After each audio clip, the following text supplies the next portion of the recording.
guys, and welcome to another episode of The Girl Who Talks Sports, the podcast where we talk sports and other girly things. I'm Sam Cardona, and thank you guys so much for listening today. So we have a lot of things to cover in NFL Week 10. We have some spicy tea to go over. We have a really great episode lined up for you today.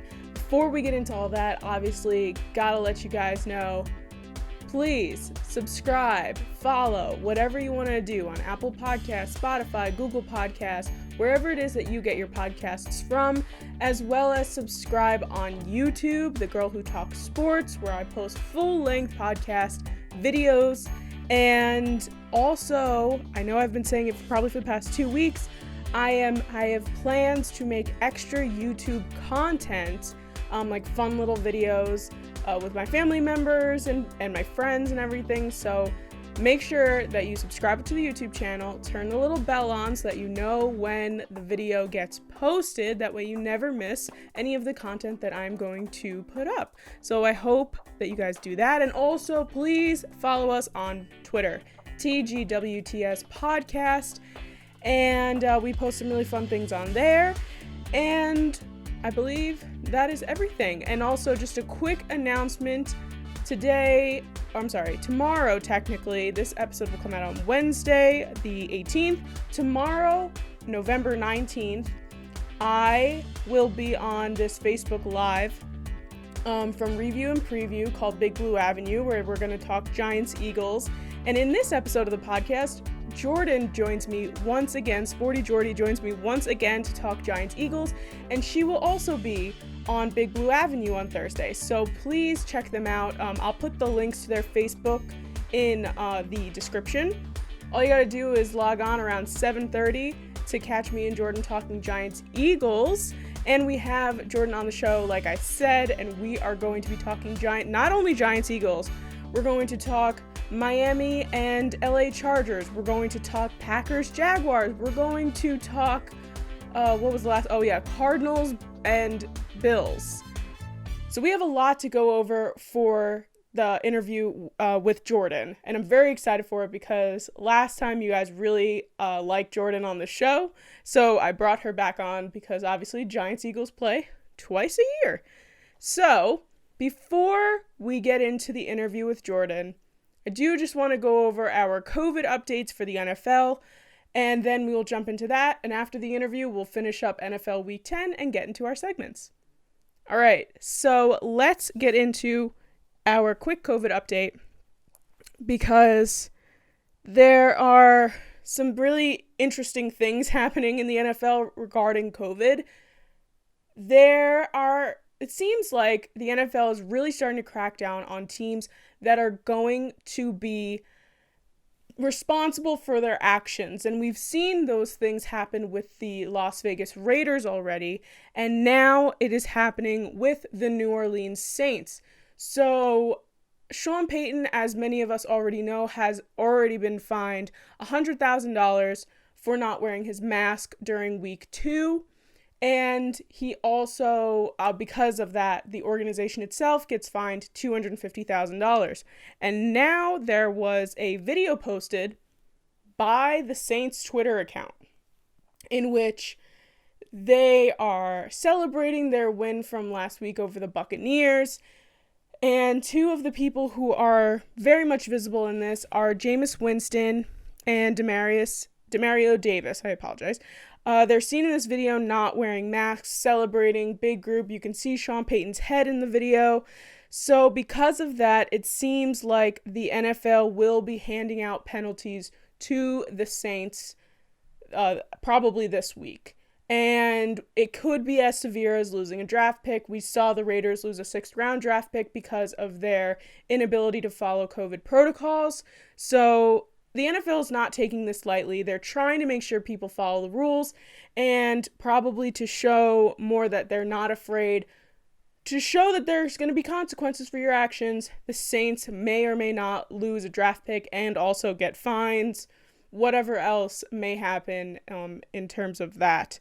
And finally, the Giants are they're in a little bit of a pickle in terms of COVID.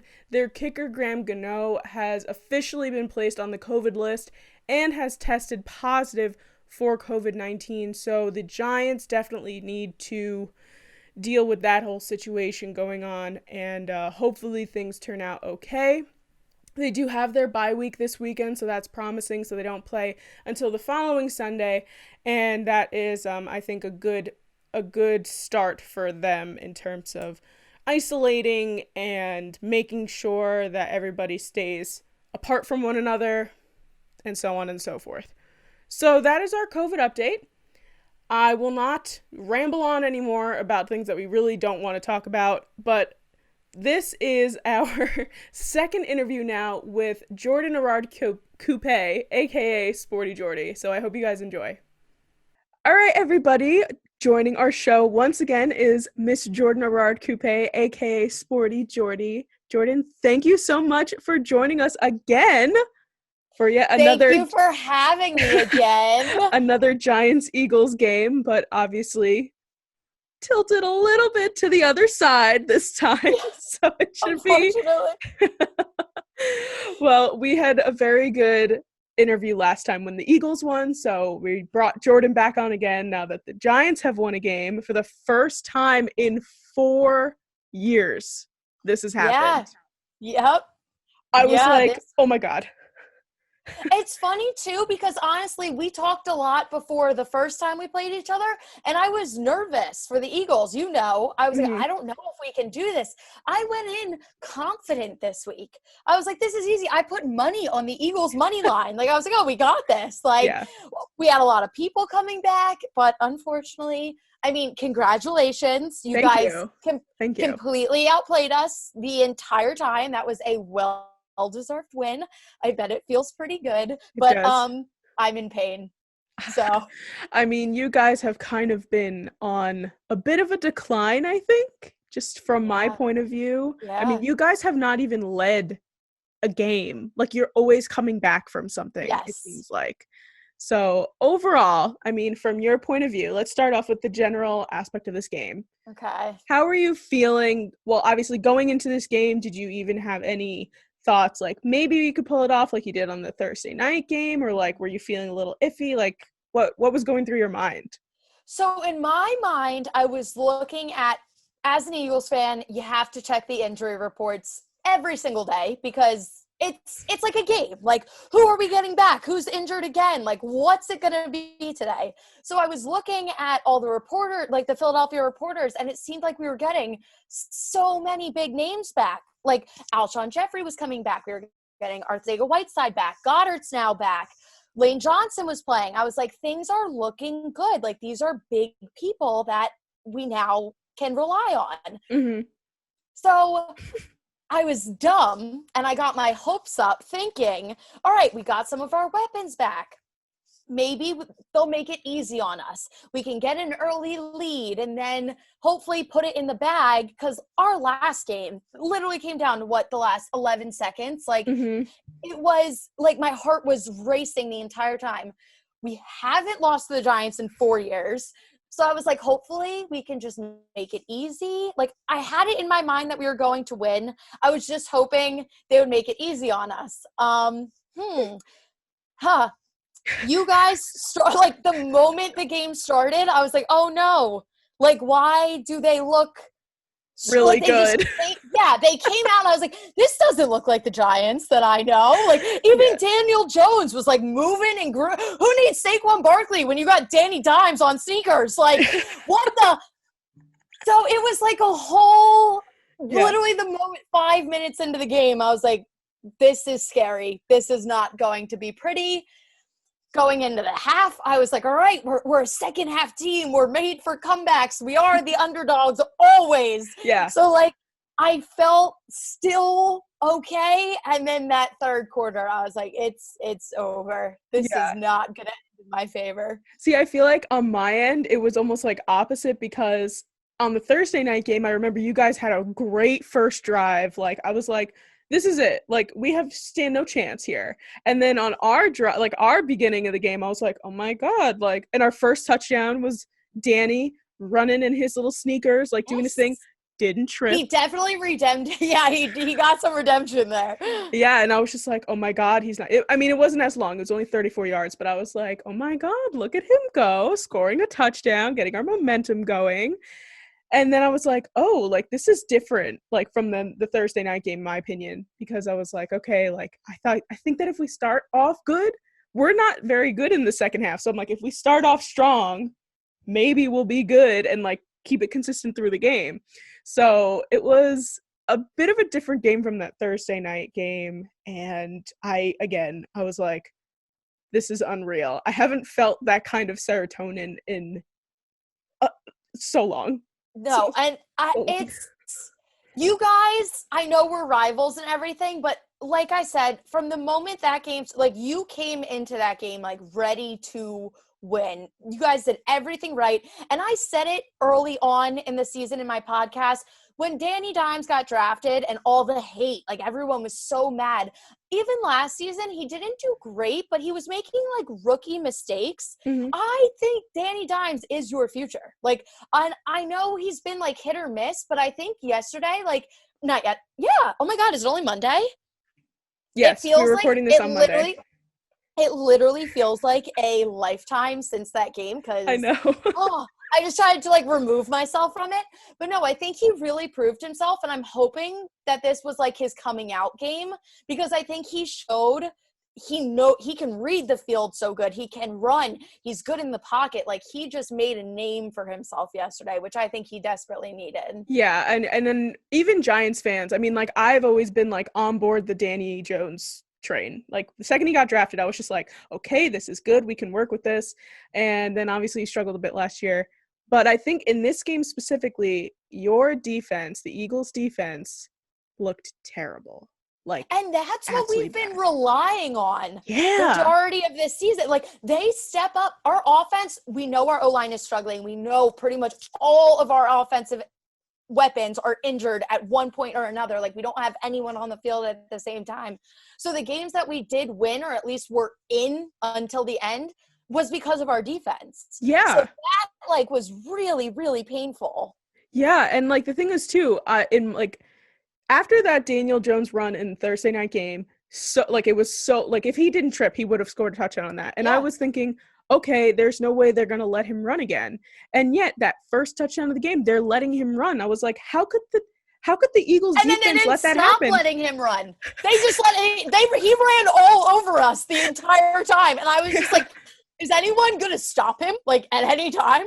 Yeah, no, I literally was like, wow, this Eagles defense is not looking good at all. And like you said, you guys have been relying on them for weeks, and I never thought anything of them beforehand. And, like, yesterday I was just like, this does not look good. Did you guys have injuries on the defense or something? Or we are we have injuries. We did lose a couple big names. Okay. I'm totally blanking, but I know it's like every time the Eagles play, people go down. Every time. I don't know what's up with our freaking medical staff. I know it was a mess. And, like, Brandon Graham has been, like, kind of our staple. I think he's third or fourth in the entire league for sacks right now. And he had one big play. Like, I believe it was a strip sack where he came in and, like, did what he had to do. But for the rest of that game, he was pretty silent. And, like, it's people like that, like our veteran guys, that need to step up and kind of put it in the grave for us. And nobody could do anything. Mm-hmm. No offense, but it's the Giants. No offense taken. Like, I totally understand. Like, these are games where it's like, all right, we should, like, have some fun. And, like, especially because we play you guys twice a year, we know you like the back of our hands. Like, these are times where we should, like, be on fire. And we were just not. The flame was not lit. No, not at all. And to be honest, the only thing keeping you guys alive right now is that tie. Because if you didn't have a tie, I mean, I think we still would be in second, but we're creeping up there. Now everybody was just like, oh, the Giants are going to the playoffs now. I'm like, okay, relax. Take it easy. No, literally, like 2 weeks ago when the Washington football team rolled all over and demolished the Cowboys, I was like, I'm scared of the football team with no name. Like, I was scared of Washington. Like, that, they are intimidating. Yeah. And then the week after, they looked like nothing. And then I was like, okay, maybe we do have it. Because I know the Cowboys, their season's kind of done. They're in a tough position. But now, after last week, I'm like, frick, now I'm scared of the Giants. Yeah, the Giants I am scared of the Giants and the Washington football team. Yes. Yeah, like I was like, okay, the only we have 3 wins, they're all division. And I'm like, you know what? At this point, I don't care. Yes, because at the end, if our records are also – Eagles still have to play the Seahawks, the Browns, the Saints. Like, we have huge games. So if you get all these divisional wins, that low-key could help you out in the end, especially if we're at a tiebreaker. Yeah. It could be very interesting. I know that this division is complete and utter garbage. But yes, it's a dumpster fire. It's weirdly getting good, like, just because it's so bad. Yes, because we're on the same level. We're all equally as crappily competitive. Crappily word, but that's a word. It made sense. Yeah, I literally was like, oh my goodness, it's insane. But I do want to just talk to you about Doug Peterson because, again, he seems like he's not working with this team as much as he did last year because you guys meshed well last year. You made it to the playoffs. You know, obviously didn't make it far, but is Doug Peterson kind of maybe losing his magic a little bit? So especially after this season, yes, Doug Peterson is losing his magic. And what I'm convinced is that Frank Reich actually won us our Super Bowl. And I think we gave way too much credit, especially now looking at our team with considering we have no offensive coordinator. Like, that is something we have to remember. We don't have one. Like, it's not like we need to fire one and get a new one. We don't have one. Oh, so, I didn't know that. Yes, we are. I believe we are the only team in the NFL with no offensive coordinator. So I'm convinced Frank Reich got us our Super Bowl. However, I'm okay with keeping Doug Peterson if we get a sick offensive coordinator that can be creative and call plays and do something more with our offense, because our offense right now is extremely predictable and we are garbage, like absolute garbage. So Doug Peterson, I think he has lost his magic because I think he's frustrated and he's realizing he can't do anything with our offense. The one thing I will defend is if we get an offensive coordinator that is good, I am totally on board with keeping Doug as like our players guy and our motivator, because I do think he has that. Like, I do think the team would rally under him. Like, I think they trust him to an extent. I just don't think he's the guy to call our plays and to manage our whole offense, because whatever's going on right now, it ain't working. Yeah, for sure. Because I think that this is the same thing. It has to do with the play calling. Yes. Like, he's just not good. No. So I'm like, not off of the Doug Peterson train. We need an offensive coordinator. Yeah. So he can stay as long as we get one of those. And if we're not going to, then we need a head coach that can call plays. And that's where I stand with it. Did you guys have an offensive coordinator last year?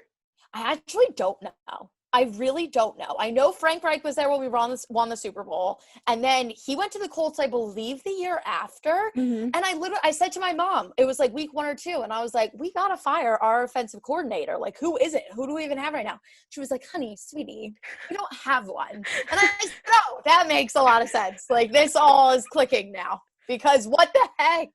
Wow, I could only imagine that would be one of the major pieces in your offense that's missing, is that Doug Peterson, he's got to focus on a lot of other things too, to give him, There's so much going on. The benefit of the doubt is like, you can't just focus just on your offensive plays, because you also have to deal with your defense. You have to deal with your special teams. You have to deal with everything else that's going on in the game. Yes. And without an offense, like somebody just, and the thing is, the offensive coordinator is like, you need that. You need someone to tell you. That's their one job. And especially with an offense as fickle as ours, where we have practice squad players 70% of our season and our players change every single week. Like, we need somebody that can put all of their time and energy into our damaged offense and make that their only priority. And then I think we could have a chance, because I think I said this last time on your podcast too. We have Wentz. We know we're going to talk about it. We'll get there. He's kind of riding the hot mess express train right now. But We used our second-round draft pick on Jalen Hurts, who before the draft, I loved him. Not that I don't love him. I just didn't want him on my team because we didn't really need – whatever. Yeah, That's a whole other conversation. But we used our second-round draft pick on a quarterback that I honestly think could be a franchise quarterback for any organization. I think he's so talented. And then Greg Ward, who's one of our receivers, was a college quarterback. So in my mind, we have all of these like quarterback options.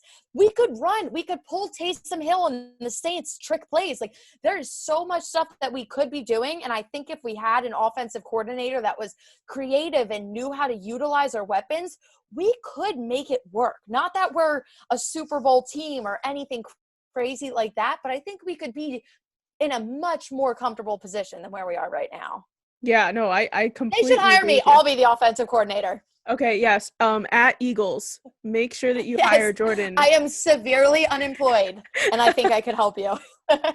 One of my friends texted me too, and he was just like, "Hey Sam, if you're not busy, could you coach the Jets for me? Because like we don't have a coach right now." I was like, "Sure, I'll coach the Jets for you."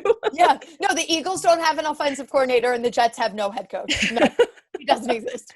In my mind, the Jets are just chickens without heads. They're just running around doing whatever they want with no leader. They are. They did surprise me though last week. They could have won. They were this close. I was so mad that the Patriots won that game because the Jets honestly deserved it. Joe Flacco deserved it. I was so mad. I genuinely was like, wow, look at the Jets. They're doing their thing. Da-da-da. Like Joe Flacco was in, doing his Joe Flacco thing. And then being Joe Flacco. And I was just like, these Patriots and the Patriots last night on Sunday Night Football pulled out a win against the 6-2 Ravens. Yeah, I was like, this is my thing with the NFL this year. Teams have to – we're now past the midway point. We're past it. Teams need to decide if they're good or not because I am so sick of every week. It's like a coin toss every game. The only team that's like consistent is the Chiefs and then the Steelers. But the Steelers, I feel like they are 9-0, but they're still shaky. Like they barely win all of these games. So I'm like, every team just needs to have the discussion, are we good or do we stink? Because I feel like every week it switches. And I can't – my mental capacity – like I don't have the brain power to handle it anymore. It's taking every brain cell that I have because it's very confusing. That's how I feel like that. What started that for me was the Bears. I was like, the Bears, like, are they good? I can't even tell now. We are finishing up week 10 tonight with Monday Night Football with the Bears. Yeah. And I don't know if they're good or not. I know, me either. And a lot of people are saying that now about the Giants. They're like, are the Giants good? I'm like, I don't know. Yeah, like, and you don't even have your star. Like, that's what's crazy. I'm perplexed at this season. 2020, man. Yeah. It's that's all you got to do. Blame it on 2020. Literally. All right. Well, a good thing that the Eagles did do, which I was very upset about, but I could be biased, was the Boston Scott touchdown. Yes. Where he was running down the sidelines. And again, I probably am biased, but I was like, this man stepped out of bounds. Like, I know it was like this much, but I was like, that man's heel is on the white. And you can't tell because his cleat is white. So I was like, yeah. But like, literally, like, my dad and I were just sitting in the basement, and I was just like, that's a touchdown? No, it's not. He said he walked out of bounds. Like, he was out of bounds. Like, I was like, how in the world did that happen? I was screaming the entire time because I was like, oh my God, we're doing something. He's running. He's going. Like, so I was like hopping around and I wasn't even focusing on the white, which realistically probably should be. But I think it was one of those situations where it was like too close to call. And in the end, it didn't even really do anything. You came on the next drive. I think you came back and scored. So I was like, all right, well, that was fun. Well, I did. Yeah, but it was still, I think, a very good play. And Boston Scott he's like this big. Yes. And if you look at him, there was literally one camera angle where he literally looked like a child compared to the rest. I believe he is 5'6". Like, I believe the man is 5'6". 5'6". I'm going to fact check myself right now. Please do. I am convinced, I'm pretty sure he is 5'6". They might label him as taller just because of his cleats and his helmet. 5'6", 203 pounds. Oh my God. He is a tiny man to be a professional football player. But I think it's good. I think it works because he sneaks through people. All these guys that are like a foot taller than him, they're like, where'd he go? And he's just like running right by him. Like, Yeah. No, well, he's like that's our what little secret weapon, literally. I love running backs that are like that size because first of all, like all these men are like 6'5" and they're just like Yes. towering over you and you're just like, bye. And you Yeah. just sit past them. Like throwing it back way back for the Giants. Tiki Barber was our running back way back in the Yes. day. He was like, I think he's 5'7" or 5'8". And I was just like, this man is so small. And when I met him, he literally was just like a couple inches taller than I am. And I mean, I was smaller at the time, but I'm 5'2". And I was just like, I'm like not looking at this man like this. Yeah. I'm looking at Which him is like almost eye level, like a normal human being. yeah. And I was just like, oh, these running backs are so fun to watch. Like, I absolutely love them. Like, every single one that's so good. Like, Alvin Kamara's out here. Dalvin Cook's out here. Like, all these guys are under 6 Miles foot. Sanders. Miles Sanders, too. Like, everybody's just, I love running backs so much. But Yeah. Boston Scott it was a very good touchdown run, even though I was just like, I was like, he stepped out of bounds. I can't believe they just let that go. And then they're like, well, we can't draw conclusive evidence that he stepped out of bounds. And I was like,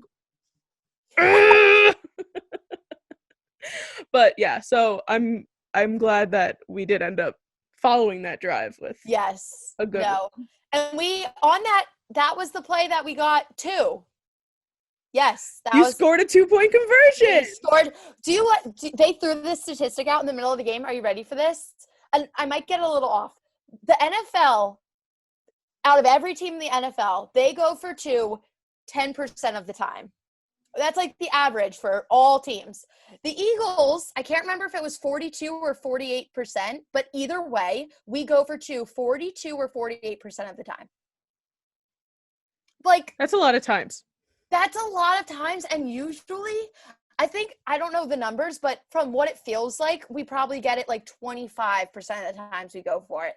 Like every once in a while it works, but most of the time it doesn't. And then we're down by like these weird margins. We can never just win by a field goal. And I'm like, why do we should save it for when we absolutely have to. We got lucky that time, and then it really didn't even help us.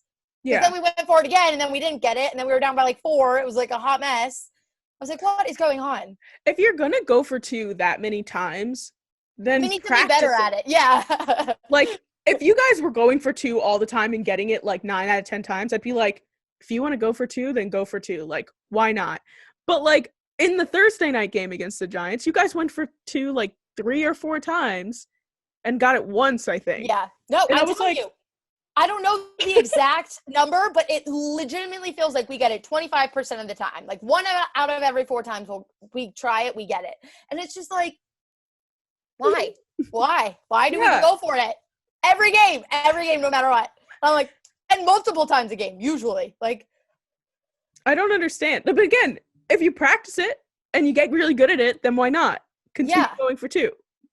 But if you're not doing it, maybe just get the field goal. Yeah, exactly. Because when we played the Ravens and we kept going for 2 and we kept missing. And I was like, bro. And then we were legitimately only down by like 2 or 3. And it's like, if we just made the field goals, because our kicker's good. Jake Elliott's unreal. Yeah. Like, I trust him with my life. He always steps up when, like, I can't remember one time, like, obviously he misses every once in a while, but when he needs to step up, the man steps up. Like, he knows what to do. So I'm like, if we just use Jake Elliott to make the field goals, we'd be tied with the Ravens right now. And like, not that we would have won. We probably would have found a way to mess it up somehow. But still, like, we need to, like you said, either get better at going for 2, have set plays that we're confident with and we know work, or just use our incredible kicker and get the field goal. Do you miss Nick Foles yet? Every day. Every single day. I was one of the people that never wanted to get rid of him. And I understood the argument. One, I don't even know if I should say this. The night the Eagles won the Super Bowl, I hopped on a train, went into Philly, and some minor alcohol was involved in this decision making. Oh, good. I almost got a number 9 tattooed on me the night the Eagles won the Super Bowl.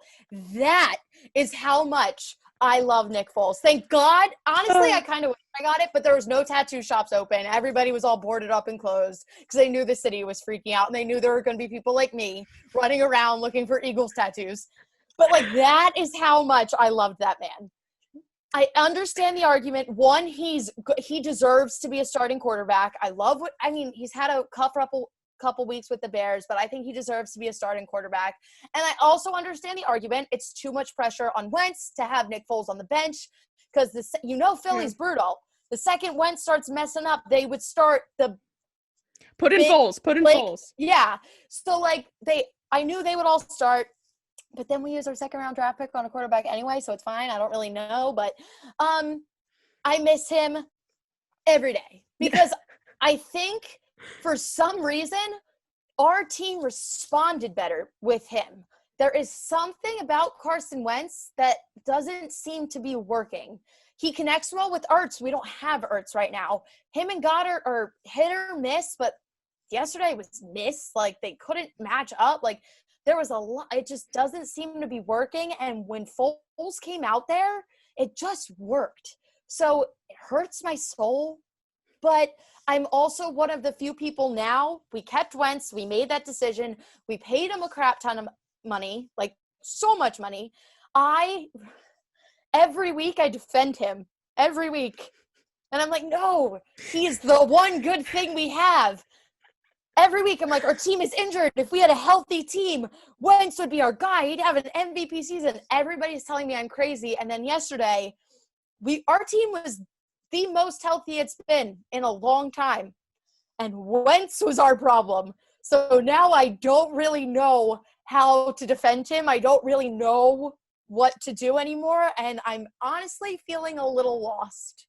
I don't know how to feel. I don't know how to process my emotions. Well, one of the good things, though, is that nobody had any turnovers yesterday. Yes. No turnovers, not from Daniel Jones, not from Carson Wentz. So that's something good, I think, that nobody made any mistakes. Well, he did get sacked a lot, and then and then he did sack himself on a third down. So he fell over. He tripped on himself. And I was like the NFL memes page posted it and said, this is 2020 Philadelphia Eagles. And I said, yes, it is, because it was a third down. We were 0 for 9 on third down yesterday. 0 for 9. And one of them Wentz tripped over himself and fell. And that was the end of that drive. So there should be a tradition in every single Giants-Eagles matchup for years to come. When Carson Wentz and Daniel Jones aren't even in the league anymore, somebody's got a trip. Yes. Yeah. Every single game, the Giants-Eagles matchup. It's the new curse of the Giants-Eagles matchups. Someone on an important drive, like on a big moment, someone must trip every game. Every time. Let's write it down. Yeah, I'm going to solidify it right now. All right. Well, is there anything else in this game that you wanted to talk about? Again, I think it wasn't as exciting as the Thursday night game. It wasn't. That game was good because I felt like we were both on the same level on Thursday Night Football. Like, we were both in it. It was exciting. Giants started off great, but then the Eagles came out at the half great. So, like, it was that nice, even matchup. Yesterday, we just got completely outplayed.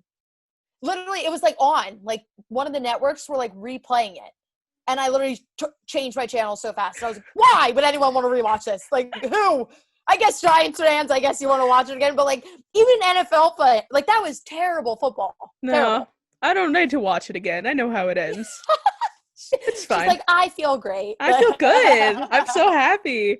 And literally, like, after it was over, I, like, yelled up the stairs. I was like, Mom, the Giants won. And she was just like, okay. And I was like, no, they beat the Eagles. And she was just like, this is a big deal. She was like, oh, that's good. And I was like, okay, never mind.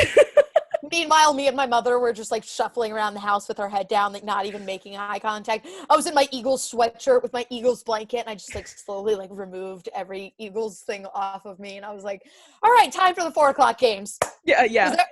4:00 games, those were freaking unbelievable. Can we talk about them really quick? Yes, we have to. We have to go on a slight tangent. Main thing out of 4:00 games, Buffalo and Arizona. I wasn't going to say it, but I was like, she better go here. The last, 5 seconds of this game? What honestly, a roller coaster. Dude, even the last, 2 minutes of that game, I thought Josh Allen just had a game-winning drive and ended it. And I was like, wow, that was super impressive. And then Kyler Murray said, wait a sec. Let me show you this. And, and DeAndre Hopkins. A god. I am so sorry to all Texans fans who probably cried themselves to sleep. I can't even imagine. Last night. I can't even imagine. I literally want the picture with his hands and then all 3 defenders' hands. I want that hung on my wall. I want it framed. Because that, honestly, in my 22 years of existence, was probably the greatest thing I've ever seen. And I will leave it. That was unbelievable. 3 defenders. That man jumped up. To win the game with 1 second left. 1 second left. I literally turned around for 1 second and I turned back and I just saw him laying in the end zone and I was like, oh, he doesn't have it. And then all of a sudden I was like, oh my god. Yes. I thought Buffalo was done. I thought they won. Yes. They're all celebrating on the sideline. They were up by 4. I was like, they can't even win with a field goal right now. No. Stephon Diggs out here dapping up his teammates, jumping around. Josh Allen jumping around, doing their thing. And then they cut to Josh Allen on the sidelines, and he's just standing there. It was so sad. It was so sad because he did everything right. Literally, and it's not even the Buffalo defense did anything wrong. They were all over Kyler Murray. Kyler Murray just tossed it and was like, D-Hop is out there somewhere. Yes, literally. He's just like, you know what? I'm throwing it up in the air. And it reminded me of that same moment where he did that little grin. Yes, literally. We're just going to see. Because DeAndre Hopkins must have magnets in his hands, and the ball is made out of another magnet because it just went right in. Honestly, their chemistry since week amazing. 1, and it's literally just getting better, and it's honestly terrifying. It's how so everything, someone called it a Hail Murray instead of a Hail Mary, and I died because I was like, that is the most accurate thing I love it. Yes. No, patent it. Literally, make that money. He really should. There should be t-shirts. I would buy a t-shirt with the image 100%. with Hail Murray. I would 100% buy it. Yeah. We should do it. Oh my god. No one take our idea. Nobody take it. We will sue you. We have footage of us talking about it on right now. Yes. We will get our lawyers. No, it was absolutely incredible. And they're talking about when Stephon Diggs made that touchdown when they were in field goal range, they could have tied it. They were like, Stephon Diggs, the best receiver in the NFL right now. And then DeAndre Hopkins was like, hold my beer. Yeah, seriously. And it was a heartbreaker though, because I was just like, yes, Buffalo's gonna win. That means the Giants won, and if Buffalo won and the Jets were on a bye, I was like, everybody in New York wins this week. Literally, it's great. Jets can't lose this week, so you're lucky. Yeah, seriously, I was like, I literally went into that game and my mom was like, who are you rooting for? And I was like, honestly, the Bills. I have a lot of my family lives in upstate New York. They're Bills fans. My manager at work's a Bills fan. I love Josh Allen. I love Josh Allen. Yeah, so I was just like, I think I'm rooting more for the Bills. But my mom was like, but you love DeAndre Hopkins. Yes. And I was like, I know, it feels weird. I was like, I don't want anything. And in the end, it was kind of a win-win scenario because Josh Allen really won. He did everything right. But then in the end, DeAndre Hopkins came out on top. So I could not have been any more pleased with the conclusion of that game. Such a good game though. Yes. So good. And then another game from the 4 o'clock window was Miami and LA, because it was Justin Herbert and Tua Tagovailoa. And I was like, oh my God, this is going to be great. And I wasn't feeling it. Miami, for me, immediately won the game, right in the beginning. Like, It was. I literally went into that game very nervous because the Eagles are not good this season. And for some reason, before the season even started, I was like, I'm vibing so hard with the Dolphins. yes. They're not in my division. They're in the AFC. I was like, I'm going to root for the Dolphins. Like, they're going to be my AFC team this season. I just love them. I had their back. I was like, they're going to be good. Like, I just kind of knew it. And then we all know that we are a part of the Justin fan club.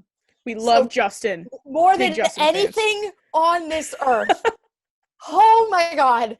Everything about, like, the way he plays, his face, his hair, everything about him. I am in awe of that Love man. him.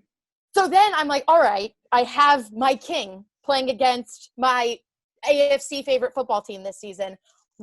How am I supposed to feel? Yeah. And I literally told everyone, I was like, don't text me during this game. Don't talk to me. I was expecting it to be so close. Yeah. Right. And like, I'm not mad about it because I low-key, like, I love the Dolphins. I like the Dolphins. So to see them come out and do their thing, and Tua's now 3-0 as a starter, like, it's really cool. But I just wish Justin could get another win. I know. Like, he deserves more. They should not. What are they now? 2-7?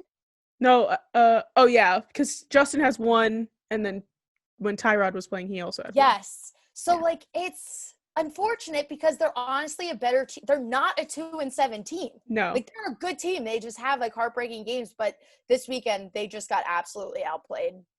It's unfortunate. I like you said, I was expecting a shootout, like back and forth, like kind of like Miami and Arizona with him and Kyler. I was expecting it to go back and forth, and it just wasn't that. I mean, but the Chargers and Justin Herbert were playing against the number one defense in the league. Yeah. Like, the Dolphins' defense is so good. It's insane. It's insane.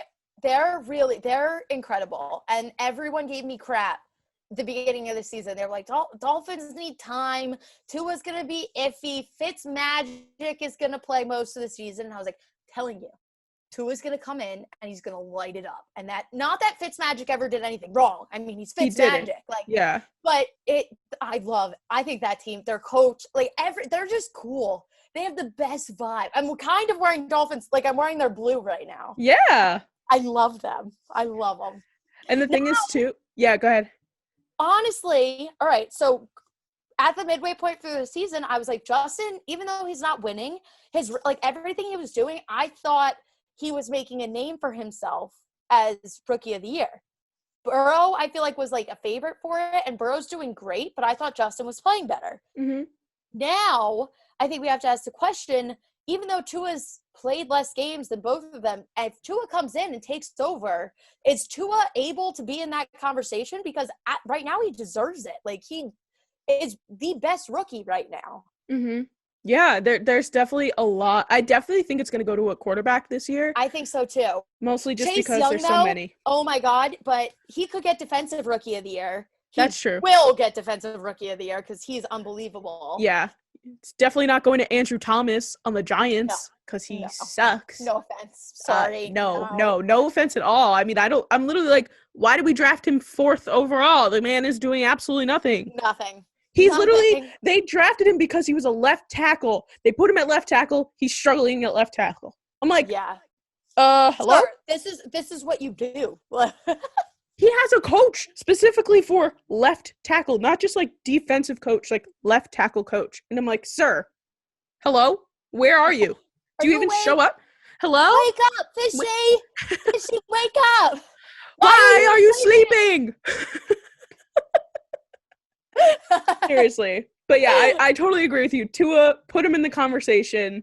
And the thing is, too, he's got a great team around him as well, so that's what's making him really good. He's got a great coach. Yes.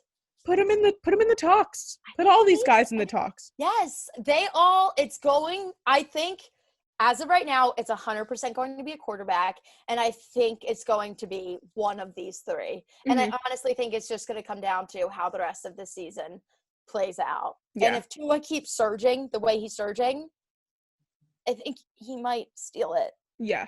Yeah, I mean... and I'm biased because I'm low-key a Dolphins fan, so I'm so biased, but... It's okay because I think a lot of people are becoming Dolphins fans. My dad has been a Jets fan since he was 12 years old. All of a sudden, he's like, the Dolphins. And I'm like, Yes, and that's big because they're in the division. divisional. Yeah. My dad's like giving up on them. He's like, these Yeah, Jets, no, I don't. he's like, I can't take it anymore. My physical being is deteriorating because of them. Yeah, no, I understand. I He can roots for attest. the Giants with me. He's like, yay, New York teams. I'm like, why would we root for the Jets when we have the Giants who are Have the Giants, yeah. at least winning some games? Better, yes. They give you hope because, like, you go in, especially now, like, you can go into each week with some hope. The Jets, I just feel like, Mm. I want to know, I would love to have a real conversation with a Jets, like, fan and be like, what do you think going into every game? Like, what is your thought process? Do they have hope every week? Like, this is going to be our week? Or do they just, I'm just going to watch and get hurt again? Like, Yeah. I want to know. I'm curious. One of my best friends from college is a Jets fan. He wore Jets attire every single day of his life. He loves the Jets. And every week he'd be like, no, we're probably not going to win. And I'm like, so they're just like accepting it. They're just, they know their fate and they're just okay with it. Okay. I think that's like, the best way to be. I was like, how do you live life like this? And he's like, if I put up expectations, then I'll be disappointed. And I'm like, you know what? You're completely right. That's very well. I should take that as an Eagles fan right now because I still have that hope every week. Like, no, we're the underdogs. We're going to surge. We're going to come back. Everything's going to be fine. But I think I need to accept that we are not surging and everything is not fine. Yeah, that's the best way to do this. And as someone who's been struggling with the Giants for the past few years, just go in, expect you're going to lose. And then when you get those few wins, you're like, wow. Grateful, yeah. Look at this. This a win. Good. Yeah. That's the best way to go about it. But that's anyway, fair. So is there any other games that you want to talk about or anything from the Giants-Eagles game anymore? I don't know if there's much more. There's not. Oh, yes, I have one. Packers, Jags. Oh, right. What the frick? One, Jake Luton. Who are you? And you're a hero. Like, who comes in? Like, him and the Texans won that game by the skin of their teeth. And the Packers were a 13.5-point favorite going into that game. And I said on my show, I think Packers could easily win this by 2 touchdowns. What? They won by 4. By 4 points. Yeah, 4 literally. 4 points. When I was watching that game, there were a bunch of times where they were on a drive, and I was like, the Packers need to score on this drive. I know that's so, like, stupid to think, like, yeah, obviously you need to score points, but, like, if you don't score on this drive, it's going to be hard to score in the next drive. And every single time something happened. He got another interception. 3 and out, 4 and out, 3. Yes, and I was like, what is happening? I know that the Packers defense sucks. I know. But, like, you're dealing with Aaron Rodgers, Aaron Jones, Devontae Adams, who went out with an injury during the game, I think. Yeah. These are not losing men. They are a powerful offense. I don't understand how you don't get up by 2-3 touchdowns against the Jacksonville Jaguars without Gardner Minshew. Their backup rookie, 6th round, 189th overall draft pick. It doesn't make any sense. That was his second NFL start ever, and it was against Aaron Rodgers in Lambeau. In Lambeau. I know, well, it doesn't really matter right now because there's no fans. There's no fans, but still. But travel-wise. Yes. Weather-wise, like, that's a tough place to play in. And granted, it's mid-November, so it's not, like, excruciating yet. But still, that's freaking tough, especially when you're a Florida team. Yeah, and, like, I remember looking up the weather during that game because Aaron Rodgers had his cute little white turtleneck on that he pulls out. The cutest thing ever. So I was like, oh, it must be cold. And I looked it up. I think it was, like, 36 degrees, which is cold. Yes. And to come from Jacksonville, Florida, it's gonna be cold. And yet, and there were times where they could have upset them, too. Like, they were, what's his name? Jake Luton? What's how do you say it? Luton. I don't even know how to say this man's name. He could have thrown. Nobody. Who is he? He could have thrown the ball down the field, easily could have gotten a touchdown and won the game. Upset Aaron Rodgers and the Packers in Lambeau. And I was like, what? Who? Who is this? It was, And also, I'll throw this in quick. The Seahawks are making me really nervous because I feel like they're crumbling a little bit, and I don't really know. Yeah. I want Russell Wilson to be MVP so bad. The man has never gotten even a vote.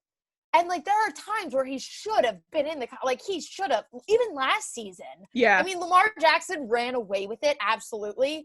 We know how much I respect and admire Lamar Jackson. Yeah. I want it so bad for Russell Wilson, and now it's making me nervous because he's not playing like an MVP right now. He's the last couple weeks. Yeah, it's who did they lose to? They lost, The Rams. I know. Yeah, and that's divisional. The Rams. Who are, I don't even know. It's 2020. I mean, the Rams are good, but like last season, they didn't even make playoffs. Yeah. And this season, they're like on the road to lead their division with the Seahawks, Cardinals, and 49ers. Like, I don't even know what's happening. I really think that, first of all, the Rams don't excite me at all. No, they're the most boring good team I've ever watched in my entire life. Jared Goff, his facial expression never changes. No matter if he's happy, he's all the time.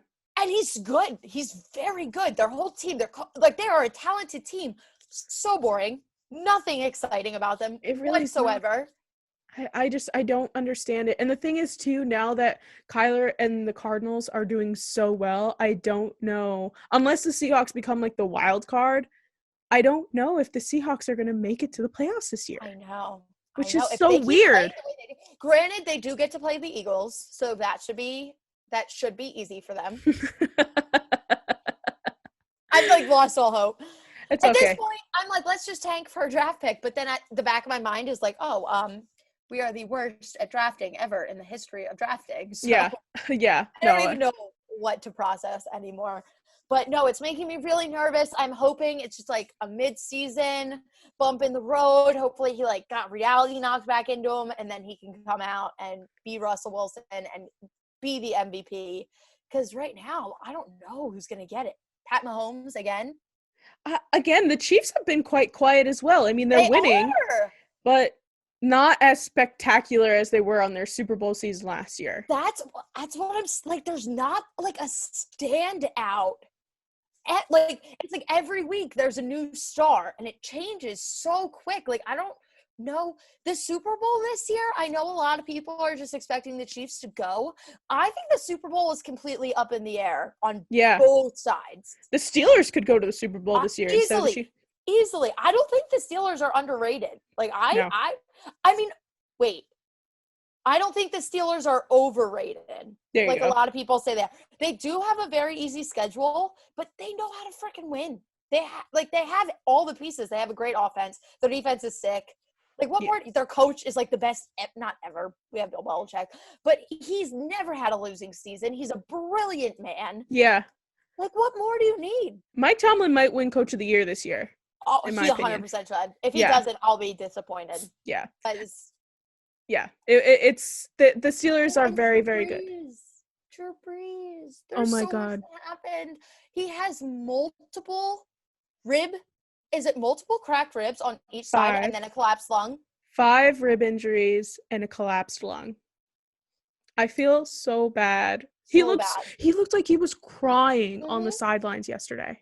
I thought he got benched for a hot sec. No. And I saw it in his eyes, and then I saw him talking. They showed a clip of him having a conversation with Sean Payton. He was pointing at his ribs and he was like, I can't. He must have been, because in so much pain. And stood and watched the rest of the game. He didn't go off. He was there, but he just said, honestly, I couldn't play. And Sean Payton was he in 15 years has never said to me that he cannot play. Yeah, it's not like Drew Brees at all. No. He's always one to be like, no, I can play through it. But even with his thumb, he wanted to get, he was telling them, no, let me get back out there. And his thumb was really messed up. So this is just heartbreaking. Yeah, it really is. And that's, I think, going to put a damper on their season. And odds are the Buccaneers are going to inch their way up in that division, which is going to suck. But, I know. Because they're also another good team that, isn't good. I'm over it. I need to get to playoffs, because I just need to know who the heck is going to run away with this thing. Because almost every division is still up in the air. Like crazy. I think even in the Steelers division, the Ravens should still come up. The Browns, they're good. The Browns are good. Like, it's like weird. It's very, and I even think when the playoffs come, we're still gonna be like, I have no idea what's gonna happen. Yes, no, we're gonna get to playoffs, and it's gonna be like every game. It's like I don't know who could win. I feel like it's gonna be the most random teams in the Super Bowl. I'm convinced it's gonna be teams that we are not expecting make it to the Super Bowl. Yeah, it's literally gonna be like in whatever NFC East team comes out to play in the playoffs. It's gonna be like a weird thing where they're gonna win like 2 playoff games, and everyone's gonna be like, whoa, whoa, whoa, whoa, whoa. Can you imagine? Imagine if the Redskins make it to the Super Bowl this year. The football team. I do this. Censor me. I'm not okay. I'm not used to it. Football team. I had to bleep you out last time you were on the show, Jordyn. And I made it so long. This is a family show. I know. It's okay. It's all good. The football team. It's okay. Or the Giants or the Eagles. Imagine if the Cowboys just like get good. No. Anyone but the Cowboys. Okay. I don't want to see Ben DiNucci or what's his name, Cooper Rush, whatever. Or Gilbert, there was a Gilbert in there at one point. Yeah, Garrett Gilbert, which seems to be their shining light right now. Oh. What is going on? Do not let them go into the playoffs. Okay, I won't. We will. That's fine. That's fine. Anybody but the Cowboys. They're literally the last team that the Giants play this season before the playoffs. So the NFC East is going to come down to week 17. Yeah. 100%. I'm like low-key extremely excited. It's going to be so weird. How did you beat them already this season? No, you beat the Eagles. You beat the Redskins. We beat the football team twice, and now we beat Washington. It's okay. If you could beat the Cowboys. Oh, icing on top of the cake. I would be like, this is a winning season. Yes. We could lose the next couple games. We have a bye week next week. The following week is the Bengals. And I'm like, oh no, what if we lose to the Bengals?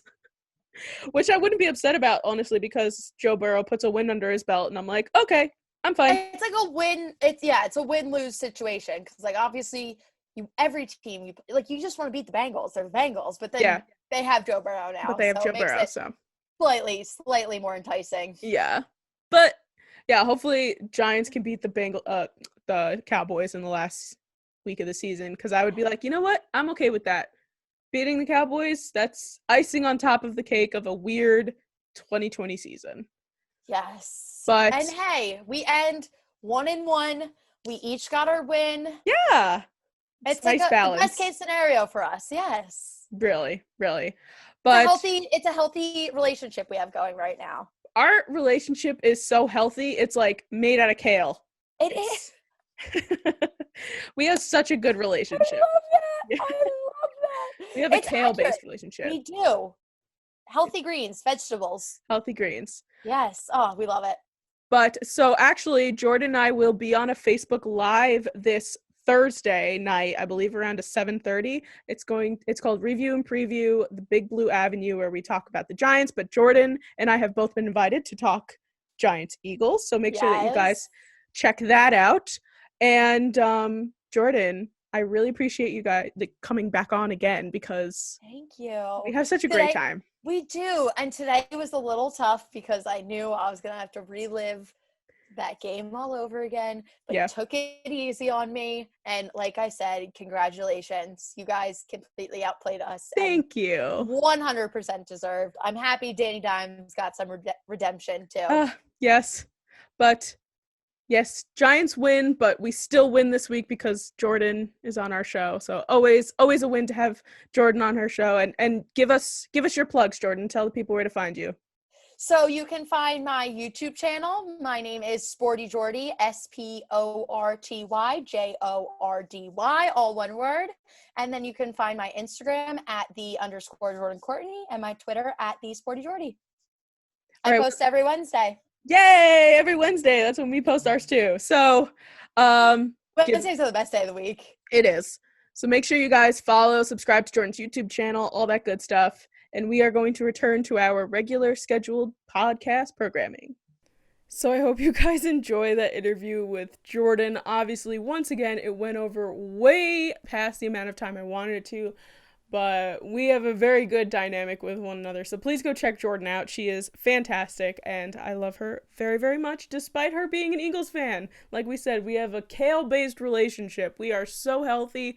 It's ridiculous. So what I want to do is quickly go over the rest of NFL Week 10 and try and move through our segments a little bit because we are already at an hour and I'd like to keep it a bit short, but what are you going to do? So we have a lot to talk about. So let's just jump into NFL Week 10. The Browns beat the Texans 10-7, which was, weird because the Texans were good last year, but now they're not. Nick Chubb stepped out of bounds to ice the game with 56 seconds left. They could have won the spread if he did score, but he chose the better option of icing the game. And that was probably very sad for people who bet on that game. The Buccaneers beat the Panthers 46-23. You can't bet against Tom Brady when he has an awful loss or a loss in general the week before. It's very, very hard for Tom Brady to have two back-to-back losses. So Tom Brady came out and beat up the Panthers by putting 46 points on the board as opposed to none last week. And Ronald Jones had a 98-yard touchdown, which was amazing. The Lions beat the football team 30-27. It came down to a 59-yard field goal at the end of the game, which was stellar, amazing. Who knew that the Lions football team game would have been as amazing as it was at the end of that game? Alex Smith got his first start in 728 days, and they battled. They really did, but unfortunately, this game was one of those games where the Lions, I think, didn't deserve the win, but they got the win anyway because of that very beautiful field goal at the end. But the football team definitely put up a fight. The Raiders beat the Broncos 37-12. That doesn't surprise me very much. Josh Jacobs had 22 touches, 126 yards, and 2 touchdowns. He was the star of that game. The Steelers beat the Bengals 36-10. It wasn't really that whole exciting. I really wanted Joe Burrow to put up more numbers. I wanted him to put more oomph into this game and be one of those crazy teams that brought the Steelers their first loss.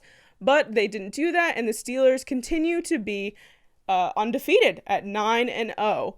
And, Chase Claypool had 2 touchdowns, continues to be the amazing part of the Steelers' offense. The Saints beat the 49ers 27-13. Alvin Kamara is out here doing amazing things, scoring 3 touchdowns. The 49ers are still out here struggling because they still don't have Jimmy G. They don't have George Kittle. It's rough for the 49ers, but they were able to put 13 points on the board, so good for them. And Drew Brees, unfortunately, oh my God, so awful. 5 fractured ribs, 2 on his right side, 3 on his left, I believe, and a collapsed lung on his right side. So they're giving him an optimistic timeline of 2 to 3 weeks, but a collapsed lung ready to go in 3 weeks? I don't know about that. And 5 fractured ribs on both sides? Not good. And also, God forbid the man gets COVID and gets the coughing symptom, he won't recover. So Drew Brees, stay at home, be safe, and get better because the Saints need you. They really do, because Jameis Winston's going to be coming in. They have a lot of quarterback options between him and Taysom Hill. Jameis Winston will be the starting quarterback, however, for the Saints this upcoming Sunday. The Rams beat the Seahawks, which was a big deal, I think, 23-16. Russell had 2 interceptions. This was a weird, I don't know why the Seahawks are suddenly on a decline and they lose to the division team, the Rams, which, like I said with Jordyn, the Rams are not doing that much for me, but apparently they were doing enough to beat the Seahawks, so that was a rough loss for Seattle. The Patriots beat the Ravens 23-17. I'm afraid of the Patriots because if they're on this up and up, I don't know what's going to happen next. The weather was a really big deal in this game. As someone who lives in the Northeast, I experienced the wind, I experienced the rain. It was insane. So the fact that they were playing a sport, if they were playing football in this, it was crazy that they were doing that. And then also, Bill Belichick is like certifiably a witch / warlock. The weather cleared up after the game. And it was after Lamar and the Ravens could have went down the field and scored and won the game, but that didn't happen because, like I said,